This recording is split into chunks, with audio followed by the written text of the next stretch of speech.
Welcome to 755 Live, about 5 minutes of what Jesus said. You can find a different command of Jesus every day at the Today Church weekday Bible plan. You can just go to bible.today.church. It's a very simple plan to be a part of. I would encourage you to read the Bible with us. Today's command, and the Jesus said is like a little soundbite of something that Jesus talked about or commanded. Today's Jesus said is faith moves impossible. And we're going to read from Matthew 17, verse 14 through 20. At the foot of the mountain, a large crowd was waiting for them. A man came and knelt before Jesus and said, "Lord, have mercy on my son. He has seizures and suffers terribly. He often falls into the fire or into the water. So I brought him to your disciples, but they couldn't heal him." And Jesus said, "You faithless and corrupt people," talking about his disciples, how long must I be with you? How long must I put up with you? Bring the boy here to me." Then Jesus rebuked the demon in the boy, and it left him. From that moment, the boy was well. Afterward, the disciples asked Jesus privately, "Why couldn't we cast out that demon?" Jesus said in verse 20, and this is our focus today, "You don't have enough faith," Jesus told them. "I tell you the truth, if you had faith, even as small as a mustard seed, you could say to this mountain, 'Move from here to there,' and it would move.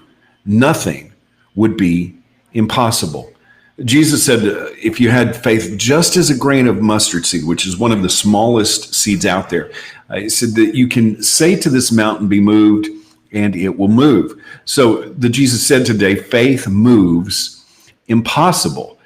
Well, as I was reading this, preparing to talk about it this morning, it struck me, Jesus never moved a mountain. I mean, here he says that if you have faith as small as a grain of mustard seed, you can speak to a mountain and it will move.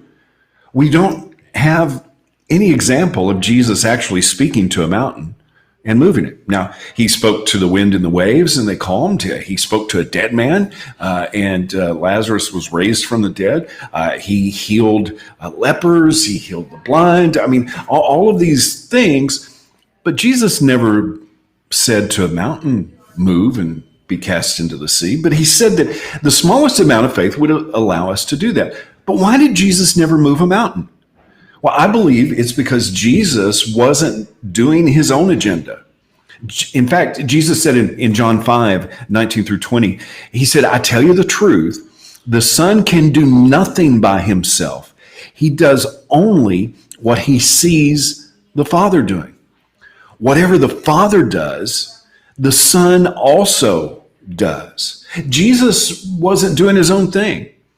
Somehow he saw what the Father was doing and he did that. Verse 20 of John 5, "For the Father loves the Son and shows him everything he is doing. In fact, the Father will show him how to do even greater works than healing this man.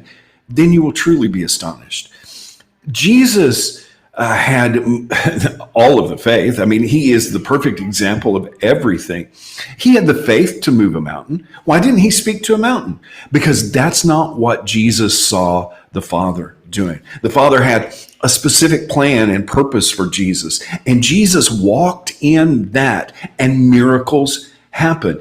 In the same way, having faith the size of a mustard seed and speaking to the mountain isn't something that we fulfill our own agenda by doing. It's not our power that we use. And even though, yes, there is incredible power in our words and what we say, it's important that we understand that this is not about our agenda. This is about us being plugged into what God is doing. 1 John 5, verse 14 and 15. "And we are confident that he hears us whenever we ask for anything that pleases him. And since we know he hears us when we make our requests, we also know that he will give us what we ask for. This is about relationship. This is about understanding who God is and what God is doing in our life. And with that little bit of faith, as we are plugged into God's plan and God's promises, and as we see what the Father is doing, just as Jesus only did what he saw the Father doing, then we can also speak to those mountains, knowing that God hears us and that he will fulfill everything that he's promised. And how do we know what he's promised? It's in his word. As we speak what God has given us, as we have the faith even that he gave us, there's nothing that can stand in our way. Faith moves impossible. That's what Jesus said. How can we put that into action today?